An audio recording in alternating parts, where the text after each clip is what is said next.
welcome back to my channel. Thank you guys so much for joining me in today's video. So today I'm going to be doing something very different and something that some of you guys have been requesting, but I've been very apprehensive to do it. But recently my friend Akira from the Akira corner, I will link her channel down below and her video down below so you guys can go ahead and check out her video.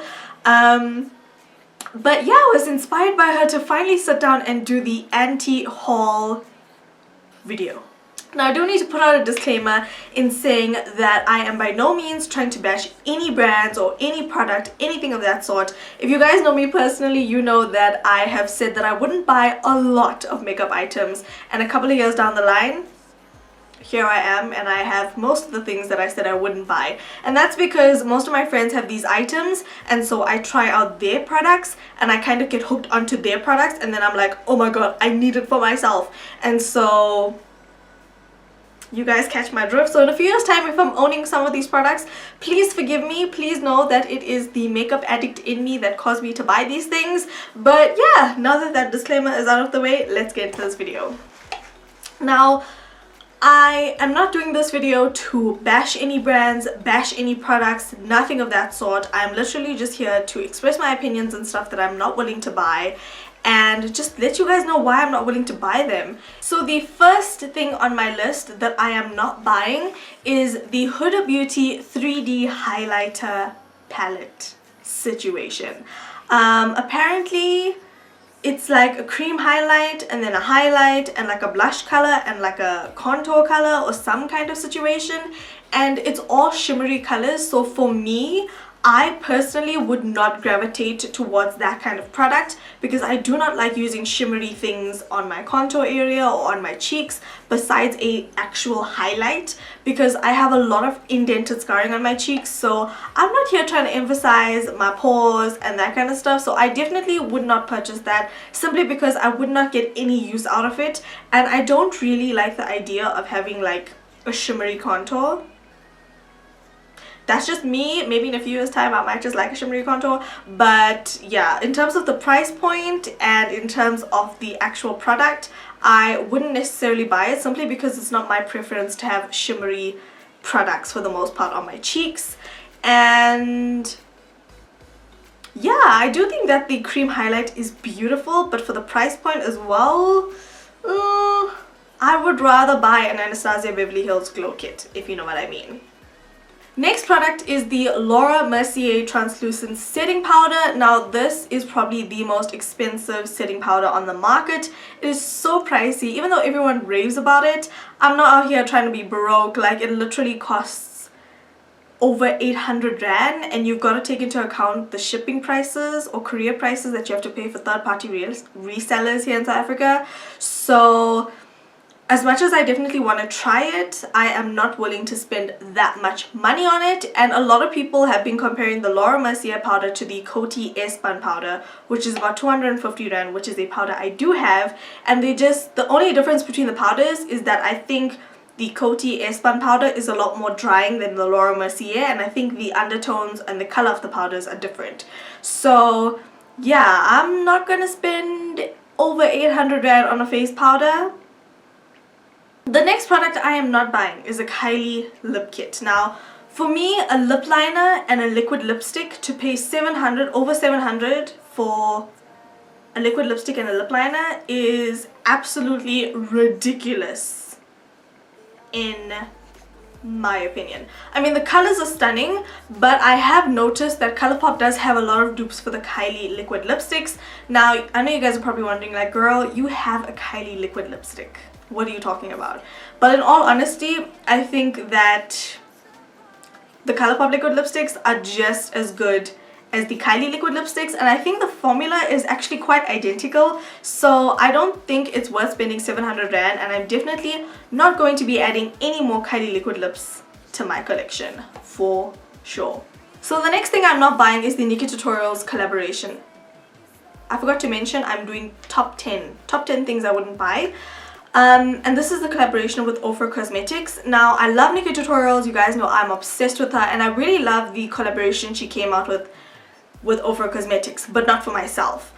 Honestly, Potion I probably could get away with, but it's a very, very, very pale nude, and I don't think I like that much of a pale nude.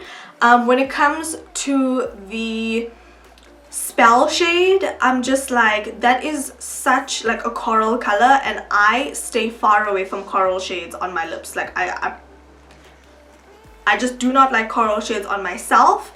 And when it comes to the last Coven shade, I just feel like if you want to purchase those things, you have to have an acquired taste for them, if that makes sense. So yeah, that's just my opinion on it. When it comes to the actual highlighter, I really like the fact that she tried to incorporate everybody's skin tone into that highlighter, but in all honesty, I love that orange shade, but chances of me putting that on my cheekbone or putting that on a client that is way darker than I am is highly unlikely. So I like the two lighter shades, but I'm not really feeling that orangey copper shade. It's just my opinion. Like I said, at the end of the day, I love the collaboration. I do think it's an acquired taste thing, and I just have not acquired a taste for this specific collaboration. Another product I am not buying is the Anastasia Beverly Hills Subculture palette. Now, I do like the shades in there, but not enough to actually buy the palette. But with that being said, I do want to buy the Modern Renaissance palette. I think that there's so much of hype surrounding that palette, and I'm just here like, yes, I understand it's pressed pigments, but it's pretty much unheard of to have a shadow hit pan the first time you use it. So I'm not really keen on that. Also, the fact that it's blending patchy and you have to blend it with the slightest motion of life and make sure you blend so softly, like you're touching a baby's bum or something, is just very unrealistic for me. Because I mean, on a day-to-day basis, when you're rushing out the door, you literally can't pick up any product and go like, put on mascara and be out the door. Like, you have to use that palette at a time when you have sufficient time to blend out that shade and make sure it's not looking patchy or doing crazy things. You know what I'm saying? So for that purpose, I wouldn't invest in that palette. Another product I am not buying is the Too Faced Better Than Sex mascara. Honestly, I feel like this mascara is just so highly overpriced. Like, I think it's like 600 and something rand for a mascara. It's just really, really pricey. I mean, I'm sure it works amazingly and people are obsessed with it, but honestly, I'm just not here to spend over 600 rand on a mascara just to let it sit on my vanity because I don't want to use it because it's that expensive and then have it dry out. You know, it's kind of counterproductive. So that's another thing I'm not buying. Another palette I am not buying is the Huda Beauty Rose Gold palette. Now, I love the shades, and if I had the money, I would buy it, but I feel like for the price you pay, you can definitely get shades that are dupeable or comparable. So that palette is like 1,200 rand, and considering that the component it's actually in is like just a flimsy old cardboard plastic, doesn't really entice me a lot. And I'm just like, the fact that I have to use my finger for certain eyeshadows kind of gets to me because I'm very specific on hygiene, and even on my clients I would rather not use my fingers. I would rather use a brush majority of the time. So I don't know how I feel about putting my finger in the pressed pigments. But regardless of that, it's a beautiful, stunning palette. I just don't think it's worth the price you pay. The next thing I'm not going to buy is the Kylie highlighters. Now, yes, they look stunning in pictures and I've seen so many reviews of them, but they just don't intrigue me enough. You know, like, I'm not like, oh my god, I need that, you know? It's just, like, when I look at them, they don't look like, they're not calling my name, so I don't feel intrigued or inclined to kind of buy them. You know what I'm saying? Number 9 on the list of products I'm not buying is a beauty blender. Now, a beauty blender here in South Africa costs 400 rand. And yes, if I maybe try somebody's beauty blender out, then I might just buy it. But for now, I would rather stick to a Real Technique sponge, which is like 130 rand. So compared to 400 rand, 130 rand,